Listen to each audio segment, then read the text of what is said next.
Since I moved to a new neighborhood and they were like, well, what's this guy doing moving here in East Hampton? I said, everybody, come on over to the house so y'all get to know me. You ain't got nothing to be afraid of. Where we hanging out and what we doing, we can't really disclose. Well, Bill and Sade, accepting a plea agreement would mean that Shawn Combs would have to admit to trafficking and force.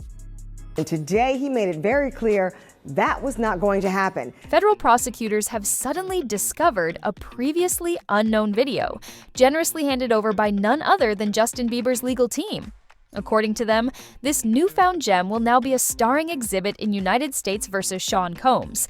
Because, of course, nothing screams airtight prosecution like a pop star storage unit hand-me-down.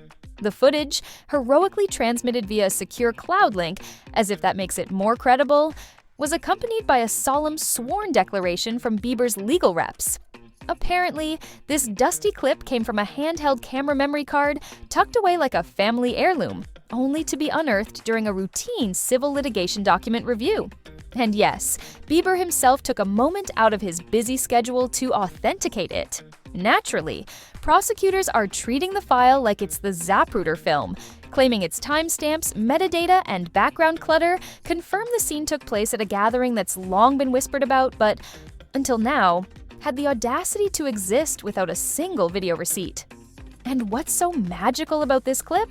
It runs exactly 14 minutes and 32 seconds, showing what can only be described as the world's least exciting hallway surveillance. A few staffers, conveniently in uniform, escorting select individuals down a corridor inside a property owned by a company that just so happens to be linked to Combs. Oh, and the camera stays put, except when it doesn't, panning occasionally to pick up radio chatter. Because of course there's radio chatter. And guess what phrase pops up? Not once, not twice, but 3 times. Heartbeat reset. Sound familiar? It should. It's lifted straight from internal shift rosters already entered into evidence via testimony from disgruntled ex-security chief Roger Bonds. Coincidence? How very unlikely. Prosecutors are now hanging their hats on the idea that Bieber's video, yes, the pop singer-sourced footage, conveniently lines up with what they call a pattern of scheduled door access cycles, camera interruptions, and, brace yourself, linen replacement directives. Groundbreaking stuff. According to them, the repeated phrase heartbeat reset just so happens to mirror all this supposed logistical choreography. The defense, unsurprisingly, isn't buying the melodrama. They insist it's all just mundane hospitality lingo, basically room service with a slightly ominous name. To settle the dispute, the court will host a pre-admission hearing to figure out whether jurors get to sit through the entire 14-minute hallway saga or just a highlight reel. Prosecutors, not exactly subtle about their preferences, argue the real showstopper is a disembodied voice issuing orders over a radio, heard not once, but at 5 carefully noted intervals. And who's behind the voice? According to a forensic audio analyst hired by the government, because naturally we've reached that stage, it's a match to Combs' executive assistant. The same assistant, by the way, whose messages have already made a guest appearance in previously admitted chat logs. Not to be outdone, the defense has demanded a second opinion, an independent voice analysis, claiming that background noise and audio compression might have muddied the government's golden match. Judge Aaron Subramanian agreed to the request, but slapped a fast-track deadline on it, making it clear this trial doesn't have room for an extended expert turf war. If the defense analyst does come back with a contradictory result, the judge will decide whether we're in for a full-blown Dobre hearing to sort it out. Oh, and just to sweeten the evidentiary pie, prosecutors have submitted a color-coded chart linking the video's time codes to router logs already on file. And wouldn't you know it, those logs show device connections tagged with Bieber's initials, conveniently lighting up the same access points seen in the footage. Coincidence? Or just the latest plot twist in this tech-laced legal soap opera? Investigators, apparently deep in their digital treasure hunt, got their hands on router logs thanks to an earlier warrant, because nothing says airtight like digging through Wi-Fi footprints. Cross-referencing those logs with device registration tables, they confirmed that Bieber's phone was happily connected to the network until security swooped in to confiscate everyone's gadgets. But wait, plot twist. Bieber's declaration insists he was using an entirely different handheld video camera, totally separate from his phone. So, naturally, both the network pings and the seamless video footage can coexist without contradicting each other. Handy, isn't it? Defense lawyers, not letting that detail slide, are zeroing in on the obvious question. Why was Bieber allowed to keep any recording device when everyone else had to hand theirs over? Preferential treatment, security oversight, or just the perks of being the most famous guest in the room? Whatever the answer, prosecutors are turning the tables, arguing that any security lapse just proves their point, that access controls weren't consistent and guest treatment varied wildly depending on who you were. So much for the defense's narrative of military-grade uniformity.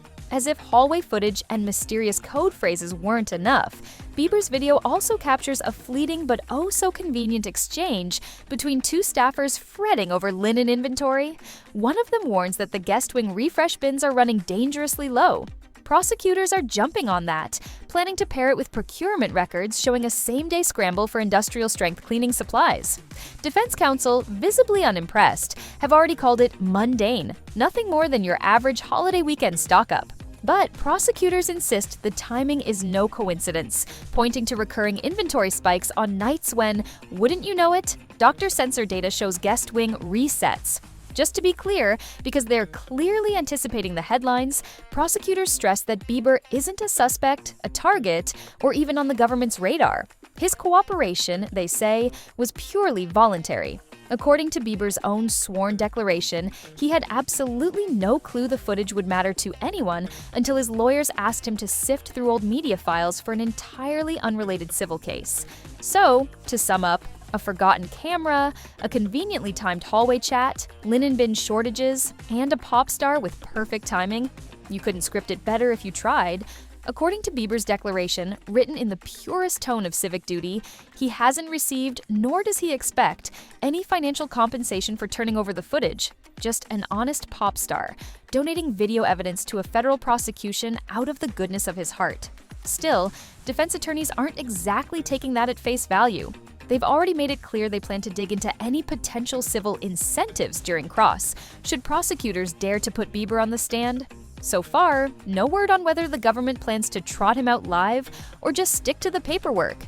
A neat package of his signed declaration, plus the usual forensic chorus backing it up. Legal analysts, who've seen a few plot twists in their day, point out that this kind of mid-trial evidence drop is a double-edged sword. Sure, the footage offers something prosecutors have been dying for: visual proof to bolster what's until now been a mess of spreadsheets, radio logs, and the kind of witness recollection that gets shakier the longer it's been since the catered event. Staff pacing the halls, code phrases whispered over radios, restricted doors swinging open, all now captured in glorious 480p. But of course, dropping new material halfway through trial is practically an engraved invitation for the defense to cry foul. Lack of notice, limited prep time, potential to poison the jury pool, it's all there. Judge Subramanian, clearly aware this isn't his first evidentiary rodeo, acknowledged the concerns in a minute order, but shrugged them off under the handy umbrella of federal procedure. If the government couldn't have found the video earlier despite reasonable diligence, well, then in it goes. No harm, no foul. Still, the fallout has already started rippling outside the courtroom. Following public release of the supplemental filing, private event insurers began circulating updated advisories faster than you can say metadata. One particularly jumpy insurer notified clients that future claims may now require proof of continuous hallway video coverage. Yes, even in guest-only zones. Their reasoning?